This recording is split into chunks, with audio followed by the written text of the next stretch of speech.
Hey guys, I'm Jess Dammers from BoardGameGeek TV, and I'm here with Konstantinos and Nikos. Hello. And we're going to talk about drum roll. Yeah. So, start us off. Okay.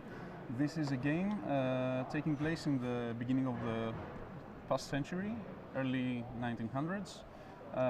People assume they're also circus owners and travel around Europe so they can give shows and make the most prestigious circus. This is the main goal of the game. It's gathering prestige points.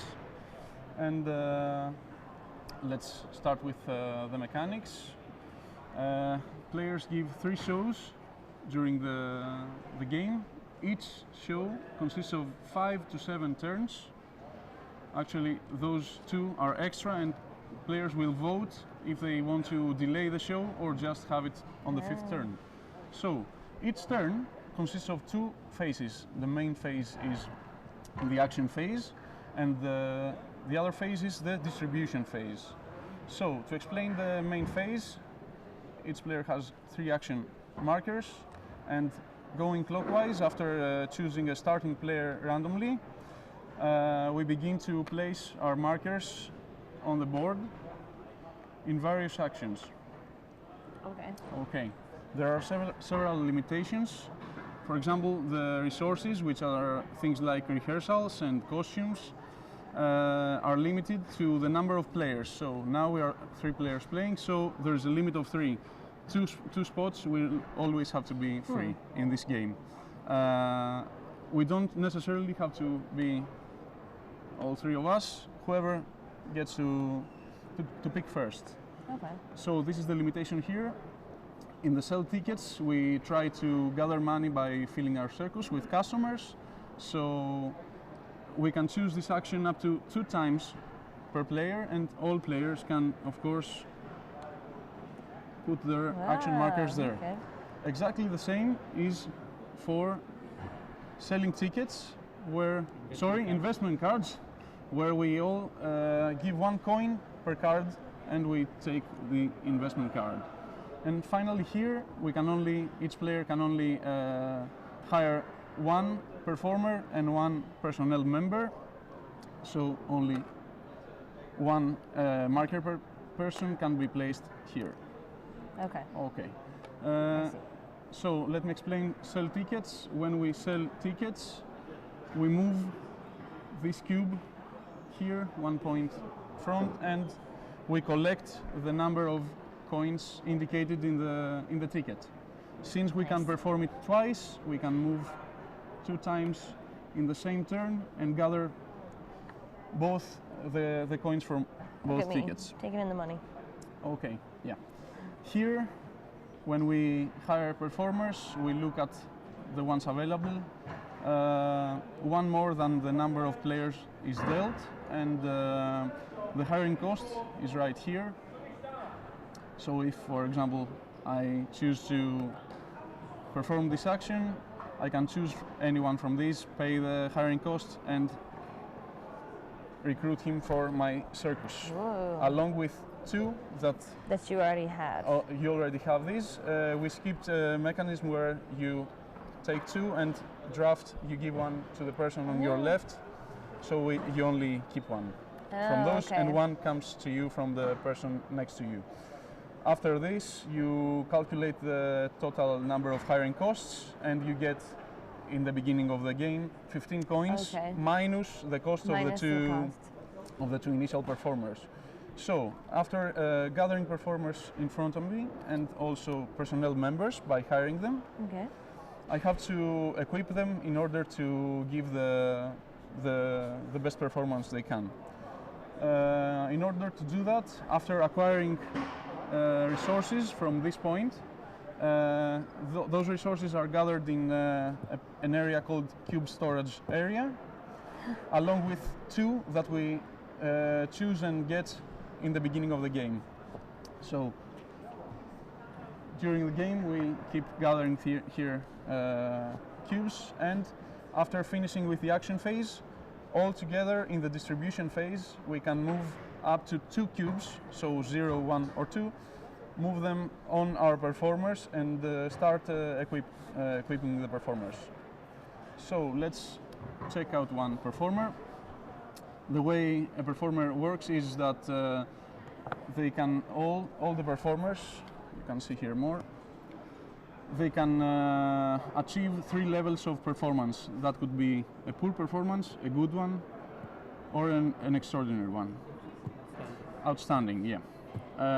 So at the distribution phase, you move cubes on your performer up to 2 cubes. So if I also had acquired the yellow one, I can move it here, and this performer can do a good performance. But not now, when we reach the final round of the preparation round for the show.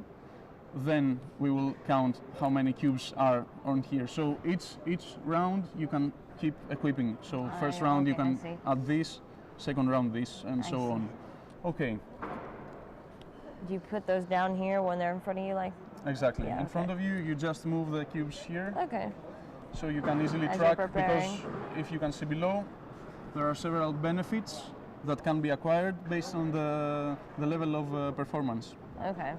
Okay, so just something, yeah. So if these are here and we play our action phase and we hire this and this one stays here, in order to get hired, because performers need the work, each performer remaining here gets a discount token. So it will be available in the next preparation turn for 1 coin less. Yes. Same goes for personnel members. Okay, they receive 1 discount token for each round they remain unhired, and this can bring each performer and personnel member up to zero hiring cost, and you can then get it for free. But if you still don't get it on that turn, it just goes away and a new one becomes available. Okay, so after we reach the 5th turn, players get to vote. They get an action marker in their hand and they choose whether to keep it or remove it.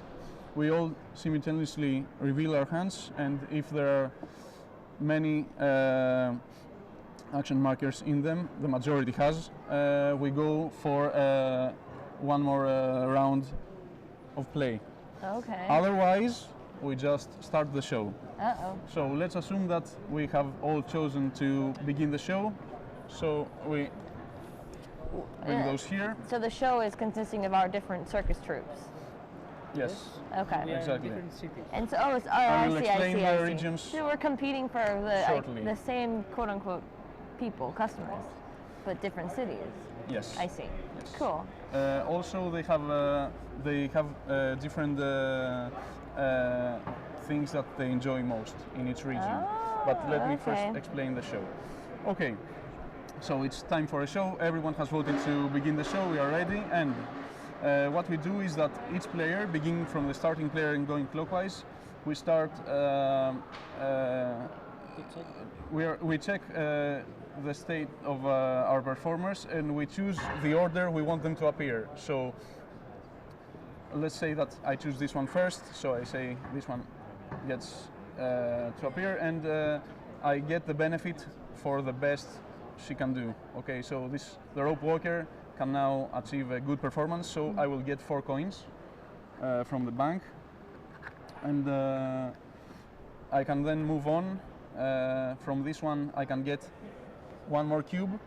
This symbol means any cube you like. So I just choose anything that I see that I will need in the future, or maybe on the ones available down here.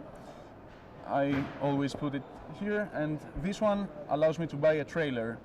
What trailers do is that they can be put on any performer, and by doing so they will get a reduction in their salary, because we provide them a luxury, so we don't have to pay them that much. I will explain it in the next phase. So after gathering all the benefits in the order I wish, then it's time to pay salaries. The salaries are indicated here. Okay. So for the setup in front of me at the moment, I would have to pay 4 plus 1. Okay, that would be nice. 9 coins, and after paying these to the bank, we move to the next player. For every coin I can't pay because I don't have enough, I lose 1 prestige point because rumors get out that I'm not a very good manager. If for any reason a performer cannot perform, and that would be because we didn't have enough time to put cubes on them, that's why the limitation is so important. You need to pay attention in order to at least achieve a poor performance. If for any reason a performer during a show cannot perform because of no cubes, they have to be fired. We just remove them, we pay them a compensation which is equal to their hiring costs, and lose 1 prestige point. Oh man. Okay, bad reputation once again. Okay, so that's all with the show. And what is for this guy's salary? It has a little multiplier. Yes, the red performers, which are the bizarre, actually take only 1 salary, but 1 coin, but it's multiplied by the number of red performers in your circus. So if let me explain something here. Okay, I have this performer. He has achieved an outstanding performance. And what I can do is, instead of getting the benefit indicated below, I can remove the cubes and flip them and get the prestige points indicated here. They're also indicated here and show how many you can get when flipping them. From now on, this person will remain in my circus, but will not do anything else. They will only count towards some extra bonuses which occur at the end of the game, and also for region bonuses and bonuses from the investment cards. So I can choose to do this early in the game. Okay. And by doing so, I will have to pay their full salary in the turn they are flipped. But for the next shows that come after, I will only have to pay 1. So I reduce costs in order to be able to pay salaries in every show. Many people like to keep them all unflipped until the last show, but that would make a very expensive show to pay for. Yeah. The regions. For the regions, we begin with this one. It's distributed randomly, and then when we go to the second show, this goes around. So all players will visit all regions. Cities. Yes, and if you can see here on the region, for example, Moscow prefers magicians and animal tamers. So during the show that I am in Moscow, for every 2 magicians and every 2 animal tamers I have, I will get extra prestige points. Okay. And that's at the end of being in that city? Yes. Yeah, so you could acquire them while you're in the city? Only once, yes. But since you know what is coming next, you can plan ahead and invest more in buying those performers. Okay. Let me just show you some examples for the investment cards. This one just says that you can spend it right away and pay any cube for 5 coins. You can here get any cube or 2 yellow cubes. This one allows you to unblock 1 action and ignore the limitation and place your marker where someone else has put theirs. This one gives you extra points for outstanding performances of acrobats and so on. Cool. Okay, and also there's a specialization. Each category of performers, there are 5 main categories, has specific abilities they offer. Magicians, for example, offer more investment cards, allow you to look at more investment cards. Acrobats give you extra coins. Jugglers give you more cubes because it's hard to get them this way only. tamers allow you to convert between coins and cubes, and bizarre performers generally reduce your salaries for the whole circus. Oh, okay. Okay, have we left something out? Let's explain personnel. Oh, yeah. Sure. These also are acquired during action phase from a separate action. You place them again in front of you, and they have a hiring. You have to pay salaries. They have a hiring cost. They reduce their costs as the performers do, and they allow you special conversions. This one, for example, says that during every show. After every show, you can get 2 extra prestige points, cool. or this one, during every show, you get 3 more coins. Okay. Can I get this one? And then this, I see that little. Yes. This is the end of the game after the 3 shows. Oh, okay. Yes. So we're not. Here are some end game prestige points. So the one who has the largest circus gets more points. Whoever has a full variety, all the performer types, a perfect show, everyone doing outstanding performances. Outstanding means 3 cubes or even flipped. Okay. Same thing. And finally, a large troupe, which means 8 or more performers. And inside the rulebook, there are details for every symbol. So the game is language independent. Only the names on the cards are in English, but it doesn't have anything to do with playing the game. Cool. Everything is explained here. The game is language independent, and our rulebook contains 4 different languages: French, Italian, German, and English. And there are more languages available online on our website. All right. Let's see. I'm pretty sure we covered everything. How did you say we get the stage coaches for the performers? You buy them? They are given by the bizarre performers. Oh, that's right. Or by investment cards. Okay. So, in the end of the game, whoever has reached further in the prestige point track is the winner. And then, so these each give you a prestige point for the amount of money you have at the end. There are several bonuses for coins here. And it's also a tiebreaker. Oh, okay. So if 2 players are tied, okay, you would whoever count has the coin. And then, here any leftover cubes? There's an investment card. For yes. every 3 cubes, you get 1 prestige point. Yes, but or for you have to find it. or for each Otherwise, personnel they're just member. leftover. Yes. Yeah. Okay, awesome. All right, well, thank you so much for showing this to us. Thank you for the opportunity to show the game. Yeah, thank you. Ευχαριστούμε. Thank you. Ευχαριστούμε. We'll see you next time. This is Board Game Geek TV.